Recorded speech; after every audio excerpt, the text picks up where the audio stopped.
Hello everyone and welcome to my channel. आज का हमारा टॉपिक है ancient history, the source of ancient Indian history and prehistoric period, यानी प्राचीन भारतीय इतिहास के स्रोत एवं प्रागैतिहासिक काल।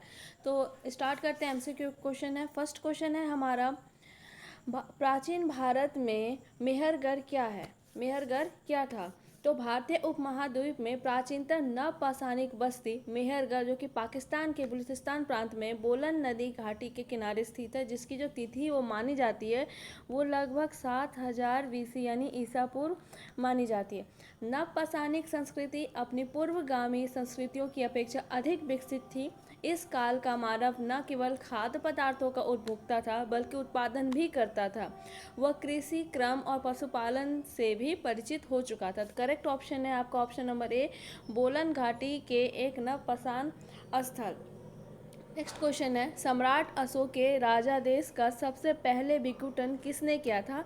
तो वो है जेम्स प्रिंसेप ने।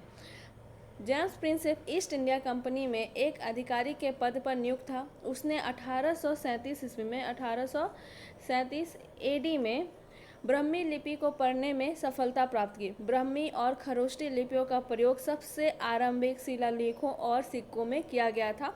तो करेक्ट ऑप्शन है option B, James Prinsep. Next question है, प्राचीन भारत की निम्नलिखित पुस्तकों में से किस एक में शुंग राजवंश के संस्थापक के पुत्र की प्रेम कहानी है? तो करेक्ट ऑप्शन है ऑप्शन बी, मालविकाग्निमित्रम। तो मालविकाग्निमित्रम कालिदास का एक प्रथम नाटक है। इसमें शुंग वंश के संस्थापक पुष्यमित्र शुंग के एक पुत्र अग्नि और मालविका की कहानी है, जो कि एक उसके राज्य की नर्तकी थी। नेक्स्ट क्वेश्चन है, पुरातात्विक अवशेषों के अध्ययन के संदर्भ में निम्नलिखित में से कौन सा कथन असत्य है? कौन सा कथन असत्य है? तो वो ऑप्शन नंबर सी, प्राचीन भारत में कागज की मुद्रा का चलन। तो करेक्ट ऑप्शन, सिक्का का अध्ययन को मुद्रा शास्त्र कहा जाता है।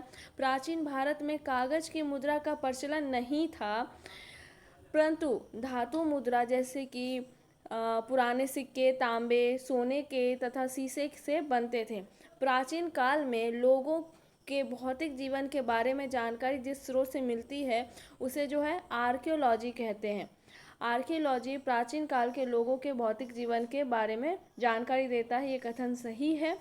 और रेडियो कार्बन काल निर्धारण विधि में जब तक कोई वस्तु जीवित रहती है तो C14 के क्षय की प्रक्रिया के साथ हवा और भोजन के खुराक से उस वस्तु से C14 का समन्वय भी होता है। तो इस क्वेश्चन का करेक्ट आंसर है option number C. Start. Next question है, अभिलेखों के प्रकार के संदर्भ में निम्नलिखित कथनों में से कौन सा कथन सही है? कौन सा कथन सही है? तो कथन जो है आपका, तीनों कथन सही है। तीनों कथन सही है। पहला है, सम्राट अशोक के अभिलेखों में से जनता और अधिकारियों के लिए राज्य देश जारी किए जाते हैं। दूसरा है, बौद्ध जैन और वैष्णव संप्रदायों में अनुष्ठानिक अभिलेख बनवाए थे। तीसरा है, प्रयाग राजाओं की गुण और कृतियों की प्रशंसा के अभिलेखों का उदाहरण है। तो अभिलेखों को अनेक कोटियों में बांटा गया था। सम्राट अशोक के अभिलेख राजा देश की कोटि में आते हैं। उनके अभिलेखों में अधिकारियों और जनता के लिए सामाजिक, धार्मिक और प्रशासनिक राजदेश और निर्णयों की सूचना भी रहती है। अभिलेखों की जो दूसरी कोटि का अनुष्ठानिक अभिलेख है, जिसमें बौद्ध, जैन और वैष्णव तथा शैव आदि संप्रदाय के अनुयायियों ने भक्ति भाव से स्थापित स्तंभों, प्रस्तर फलकों, मंदिरों और प्रतिमाओं का भी उत्कीर्ण करवाया है। नेक्स्ट क्वेश्चन है, निम्नलिखित में से किसे महापाषाण यानी मेगालिथिक कहा जाता है? तो वो है कब्र को। दक्षिण भारत में कुछ लोग मृत व्यक्ति के शव के साथ औजार, हथियार, मिट्टी के बर्तन आदि चीज भी कब्र में गाड़ देते थे और इसके ऊपर एक घेरे में बड़े बड़े पत्थर खड़े कर दिए जाते थे। ऐसे स्मारकों को मेगालिथिक कहा जाता है। करेक्ट ऑप्शन है ऑप्शन सी, कब्र। नेक्स्ट क्वेश्चन है, संस्कृति व्याकरण अष्टधाई की रचयिता निम्नलिखित में से कौन है? तो अष्टधाई की जो रचयिता है वो कौन है आपके? पाणिनि। अष्टधाई जो है 8 अध्ययनों वाला बुक है। पाणिनि द्वारा 6वीं और से 5वीं ईसा पूर्व में रचित संस्कृत व्याकरण एक प्राचीन ग्रंथ है। तो करेक्ट ऑप्शन है option B, Panini. Next question है, भारतीय इतिहास में साहित्य की स्रोत के संदर्भ में निम्नलिखित कथनों में से कौन सा कथन सही है?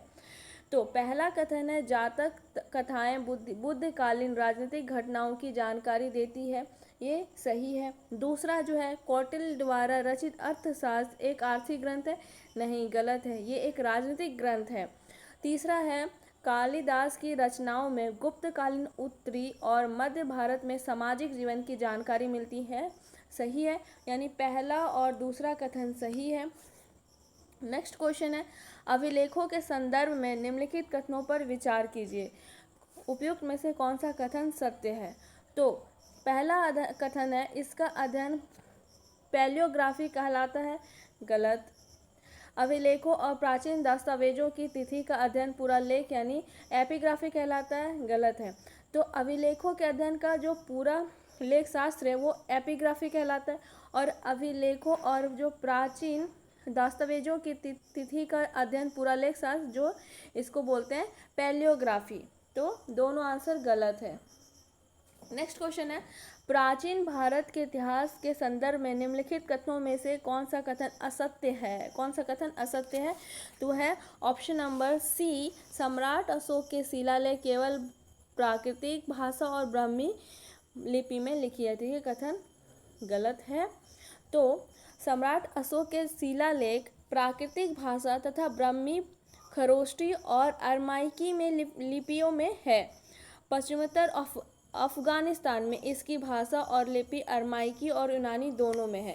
तो correct option option number C. Next question है, प्राचीन भारतीय इतिहास के साहित्य स्रोत के संदर्भ में निम्नलिखित कथनों पर विचार कीजिए, निम्नलिखित में से कौन सा कथन सही है ये बताना है। तो पहला कथन है, प्राचीन भारत में पांडुलिपि प्राकृतिक भाषा में मेष चर्म तथा काष्ठ फलकों पर लिखी जाती है, ये कथन गलत है। दूसरा है, वेदांकों की रचना वैदिक मूल ग्रंथ का अर्थ समझने के लिए की गई थी, कथन सही है। तीसरा है, व्याकरण की रचना पाणिनि के द्वारा की गई थी, ये भी सही है। प्राचीन भारत में पांडुलिपियों भोजपत्रों तथा ताम्रपत्रों पर लिखी जाती थी, परंतु मध्य एशिया में जहां भारत में प्राकृतिक भाषा फैल गई थी, ये पांडुलिपियां मेष चर्म तथा काष्ठ फलकों पर लिखी गई थी। वैदिक मूल ग्रंथ का अर्थ समझने में इसके लिए वेदांग अर्थात वेद के अंगभूत शास्त्रों का अध्ययन करना आवश्यक था, इसलिए इसकी रचना की गई थी। ये वेदांग जो है शिक्षा, कल्प, व्याकरण, नियुक्त और छंद, ज्योतिष। व्याकरण की रचना पाणिनि के द्वारा 400 ईसा पूर्व के आसपास की गई थी। व्याकरण के नियमों का उदाहरण देने के क्रम में पाणिनि ने अपने समय के समाज, अर्थव्यवस्था और संस्कृति पर अमूल्य प्रकाश डाला है। नेक्स्ट क्वेश्चन है, निम्नलिखित में से वैदिक साहित्य का सही क्रम कौन सा है? तो वो है ऑप्शन नंबर बी, वैदिक साहित्य का ये सही क्रम है, वैदिक संहिता, ब्राह्मण, आर्णायक उपनिषद। नेक्स्ट क्वेश्चन है, निम्नलिखित में से कौन सी लिपियां अशोक के शिलालेख में प्रयुक्त हुई थी? तो वो है ब्राह्मी, खरोष्टी, अरमाइकी। Option number B, Brahmi, Kharosthi, अरमाइकी। Thank you very much.